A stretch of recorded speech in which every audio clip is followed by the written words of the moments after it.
Hello and welcome to the channel. Let's get into the story. We are talking with Julius Malema, the president of the EFF, catching the eye of not only Elon Musk or Elon Musk, as he would put it, but also Donald Trump, the president of the United States of America. This is after the 21st of March, where he sang that controversial song again, guys, and it was on Human Rights Day celebration.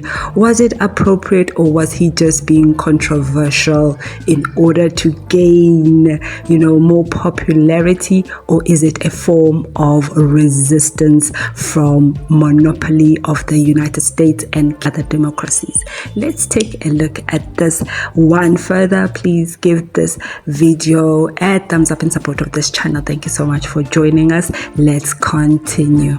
Song Kill the Boer, if it had any negative connotation and incitement, it should have done it in the 90s. It had all the reasons to do it in the 90s. It still hasn't done it. So why would it do it now? To say to us, don't sing this song because it belongs to the 90s, and you are asking me to forget my history, I will not do that. I will not do that. And we've emphatically and repeatedly said the Boers and the farmers do not refer to individuals, but refer to a system of oppression. And I said in court, we used to refer to the police as Boers. When the police entered our township in Sishiu, they were black police. Because anything that represented the system was referred to as the Boers. Even a black person was referred to as a Boer because he belonged to the system in a form of a police person. So from its inception, it has never been targeted at individuals. It has always been targeted at a system of oppression.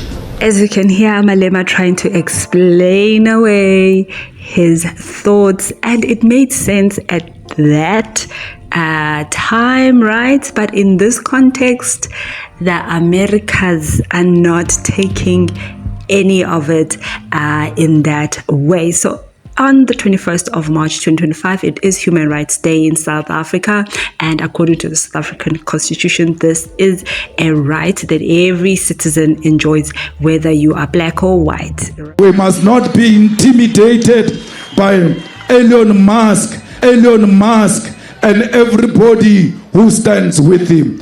Everywhere else America goes, you must know they never go to help those people. They go to destabilize those countries.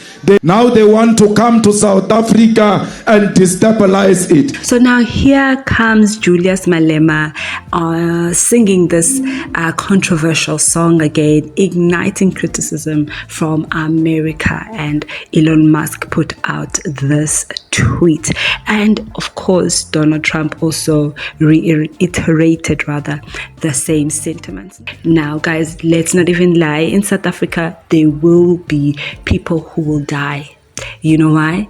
Because there is a high crime rate in South Africa, and it is something that is alarming, and the South African government should have rang the alarm to internationals a long time ago to say, help us with the crime issue in South Africa, instead of pretending everything was okay, because we find ourselves being accused like this because we cannot justify why it's allowed for people to continue to die.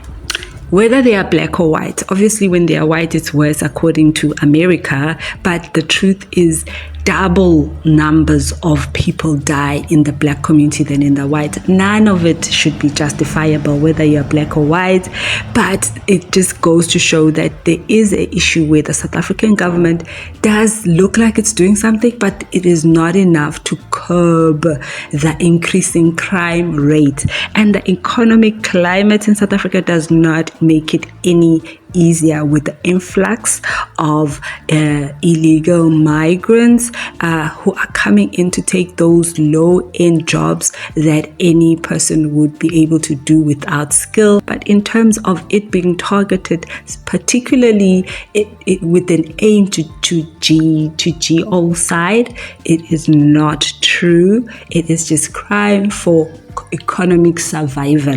Let me just put it that some it is based on people's, you can never justify crime, guys. Some of it is just senseless. So at this moment, guys, let me just say it is something that the police minister should be held accountable for, and there should be various task teams. There should be FBI, CIA. All of those things should have been formed in South Africa because of the high level of crime, because inkinga is within. Here I am digressing. We are talking about the latest between Malema, Trump now also getting involved. So this is what Elon Musk tweeted in response to the video that hosts and Twitter bus put out. He says, very few people know there is a major political party in South Africa that is actively promoting white genocide. The video below was just yesterday. A whole arena chanting about unaliving white people. A month ago, the South African government passed a law legalizing taking property from white people at will with no payment. And Donald Trump then responded to this. The Americans were eating it up, the right-wing Americans. So there are a couple of things that are incorrect with what Elon Musk is saying. So he goes on and says a major political party in South Africa. So EFF is influential on social media, but in terms of their actual political power, they only have 10% in terms of political power. I'm even magnifying it there. It's actually 9, but we'll round it off to 10. In South Africa, there are over 60 million people. So 9% is no small number, but still they are not the largest. And then you get him saying that a month ago, the government passed a law legalizing taking property from white people. So no, the law that was passed was the land expropriation bill. Actually, it's just the expropriation bill. The land is just that, because we know they're talking about land, but the aim of that is not to take land from white people. It does not say that specifically, but they know that it's white people, because in this here South Africa, after 30 years, the white people still own over, let me just say 70% of privately owned land is still in the hands of majority white people. Kuningi, guys, that is happening right there. But is this fight worth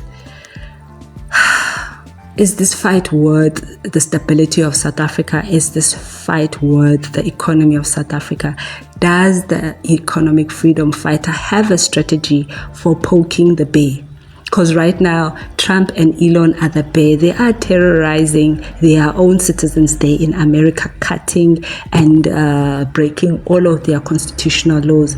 So who are we, small South Africa? That is my only worry, that fine, there's nothing wrong with standing up for the rights of Black South Africans, but do you have a plan? Do you have an agenda? Do you have a cause? Or is it just being loud and, shouting at the top of your voice? Is that the only plan? Is there a message? Is there a teachable moment that you are trying to get across? Hi, Julius, guys, is costing us. What are your thoughts, guys? Or is it just me not seeing the bigger picture? Let us know down below. Please give this video a thumbs up. Thank you so much for joining us till this far. Join us on the next one, and I will see you there. Bye.